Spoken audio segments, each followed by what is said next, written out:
प्रिय छात्रों, आप सभी का नमस्कार।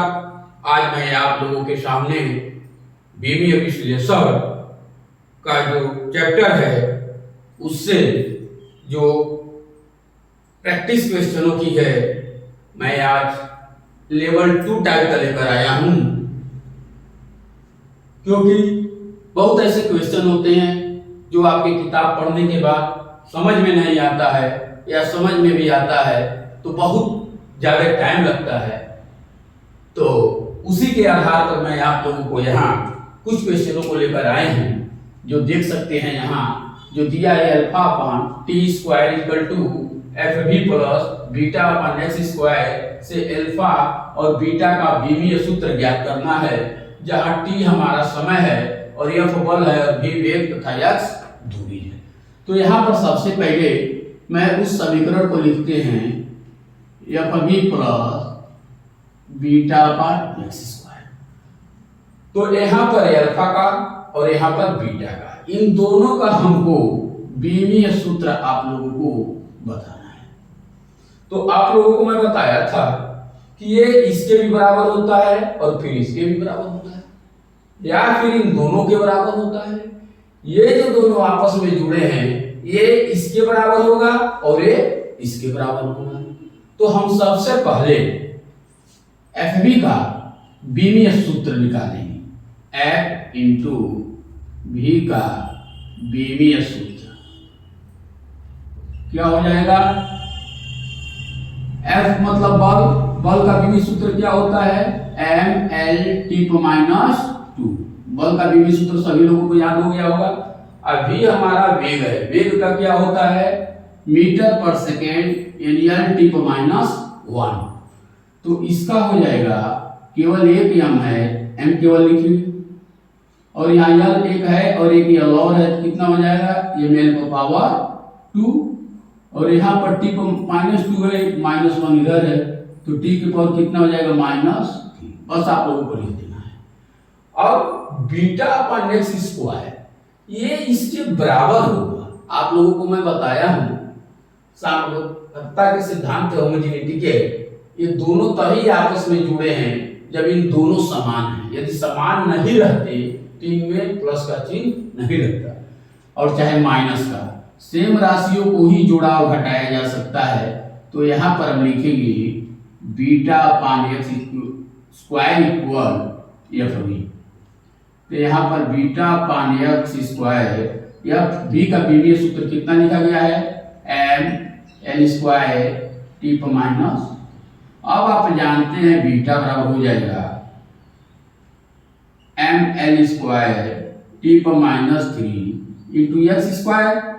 अब इसको बीमीय रूप में लिखना है, एक्स एक दूरी है तो इसका हो जाएगा एल की पावर 2, अब ये हो जाएगा एम एल, यहाँ 2 है, यहाँ 2 है, कितना हो जाएगा? 4 और टी की पावर -3, यानी एम एल पर 4 और टी पर -3। इस बीटा का हमारा बीमीय सूत्र निकल गया।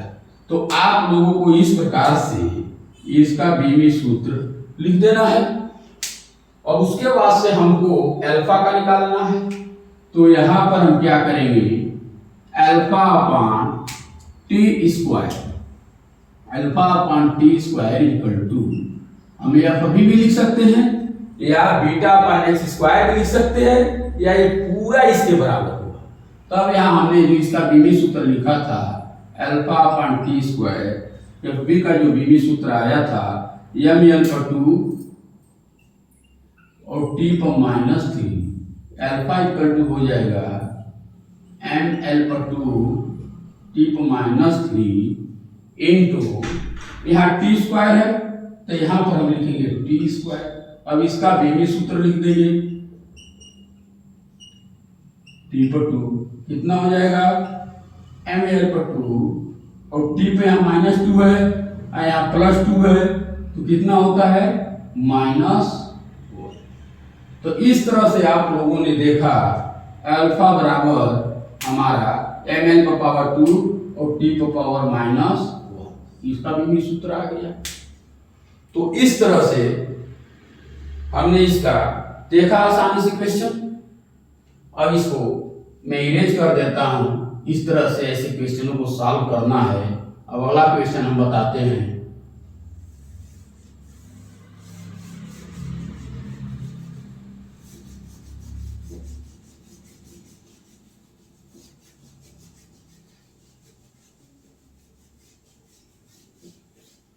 अगला कौन क्वेश्चन है, एक प्रगामी तरंग का विस्थापन y बराबर a sin omega t minus के एक्स, y बराबर a sin omega t minus के एक्स द्वारा प्रदर्शित किया गया है। ओमेगा तथा k का विमीय सूत्र ज्ञात करना है। ये आपको समीकरण 11 लास्ट टाइम में आप लोगों को पढ़ाया भी जाएगा। तो यहाँ पर आप लोगों को कोई भी त्रिकोणमिति राशि हो तो उसके जो कोण होते हैं वो बीमाहीन होते हैं, इनका कोई बीमा नहीं होता है। तो ये जो होगा हमारा, ये दोनों एक दूसरे के बराबर हो जाएंगे, ओमेगा टी बराबर के एक्स, क्योंकि ये तभी जोड़े घटाए गए हैं जब दोनों एक दूसरे के सेम हैं। तो यहां लिख सकते हैं ओमेगा अपान के इक्वल एक्स अपान टी। इसको ऐसा लिखा जाता क्योंकि omega T cross multiplication px हो जाएगा। तो ओमेगा अपान के इक्वल हो जाएगा, x दूरी है और t हमारा टाइम है, यानी ओमेगा अपान के इक्वल टू हो जाएगा एल टी पर माइनस 1। तो आप लोगों ने देखा कि कोई भी त्रिकोणमितीय यदि राशि है तो इतना जरूर जानिए कि उसकी कोई बीमा नहीं होती है। इसके कई मेथड है सॉल्व करने की। ओमेगा टी बराबर हम कांस्टेंट लिखेंगे, यानी m पर 0, l पर 0, t पर 0, फिर ओमेगा बराबर m पर 0, l पर 0, t पर 0 अपान t लिखेंगे और फिर उसको ऊपर ले जाएंगे तो इस तरह से t पर -1 हो जाएगा। और फिर इसका kx बराबर फिर वही कांस्टेंट लिखेंगे, फिर उसके बाद से k equal to constant upon x यानी l को ऊपर ले जाएंगे। तो इस तरह से आप लोगों ने देखा इसको कि कैसे हम सॉल्व करते हैं। तो एल टी पर -1 आपका आएगा, इसको आप लोग नोट कर लीजिए। अब आते हैं हम तीसरा क्वेश्चन पर। समीकरण P equal to a minus T square, P equal to a minus T square upon B में कह रहा है a अपान बी का हमको बीवी सूत्र बताइए। जहां P दाब है, a भी कांस्टेंट है, t टाइम है, ये हमारा x क्या है, दूरी है। तो P इक्वल टू हम लिख सकते हैं a upon B X minus T square upon B X.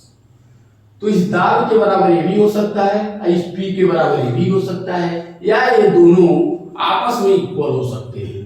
तो यहाँ पर क्योंकि a अपान बी का कह रहा है तो हम जानते हैं कि यदि a अपान बी यहाँ भी है, यदि इसके बराबर हम इसको ले लेंगे तो हमारा क्वेश्चन बहुत आसान हो जाएगा। तो चलते हैं P equal to a upon B, यानी P upon X equal to a upon B. अब हमको दाब का बीवी सूत्र निकालना है P का। तो आप लोग जानते हैं बल बट्टा क्षेत्रफल होता है, ये बल की जो बीवी सूत्र होता है एम एल टी पर -2, ये क्षेत्रफल है एल स्क्वायर। तो एल से एल कैंसिल हो जाएगा, एक एल ऊपर जाएगा -1 टी पर -2, यानी इस तरह से दाब का, इसको आप लोगों को याद भी कर लेना है, एम एल -1 टी पर -2। तो यहाँ पर रख दीजिए एम एल टी पर -2 एम एल पर -1 टी पर -2 अपान एक्स है, ये भी डिस्टेंस है, इसका यल हो जाएगा equal to a upon B. तो एम एल ये ऊपर जाएगा तो -2 और t के power -2 equal to a upon B. आप लोगों ने देखा एम एल को पावर -2 और t के power -2 equal a upon B का वैल्यू आ गया। अलग अलग भी कहेगा तो हम बता सकते हैं, ऐसा कोई चीज नहीं है, जैसा पूछेगा वैसा ही क्वेश्चन को सॉल्व करते हैं। अब इसको इरेज कर दे रहे हैं तो आप लोग आसानी से देख लीजिए, कोई भी डाउट हो उसको फिर से आप लोग कमेंट सेक्शन में लिख सकते हैं। अब देखिए चौथा क्वेश्चन, किसी भौतिक राशि P की समय T पर निर्भरता दर्शाने के लिए कोई समीकरण है। जो हमारा समीकरण लिखा है P equal to P naught, pressure है E के power minus alpha into T square.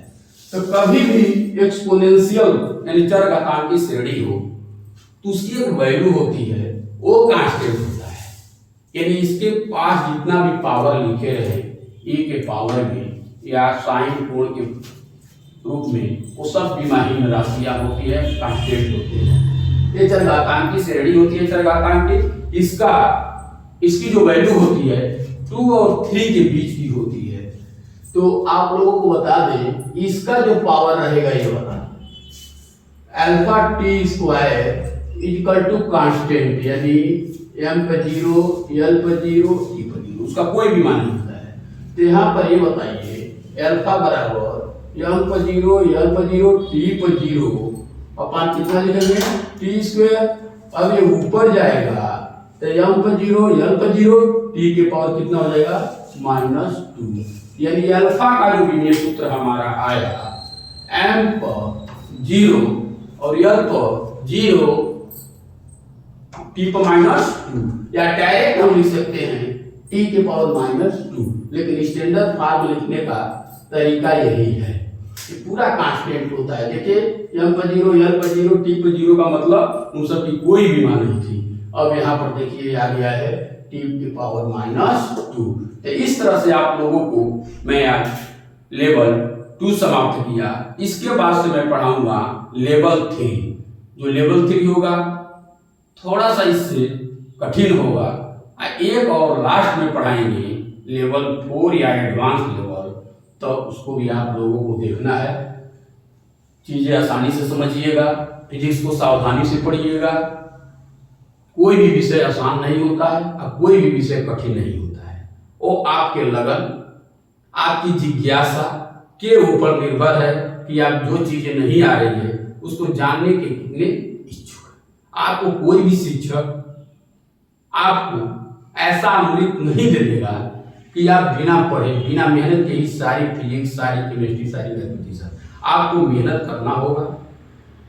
इसके बिना दिमाग लगाना होगा, कुर्सी पर बैठना होगा, दिमाग को कंसंट्रेशन में रखना होगा, तभी चीजों को हम सीख सकते हैं और आगे बढ़ सकते हैं। बिना क्वेश्चन किए, प्रैक्टिस किए, सोचे समझे, आप जीवन में कभी भी आगे नहीं जा सकते हैं। आप सभी को मेरे तरफ से नमस्कार। जय हिंद, जय भारत।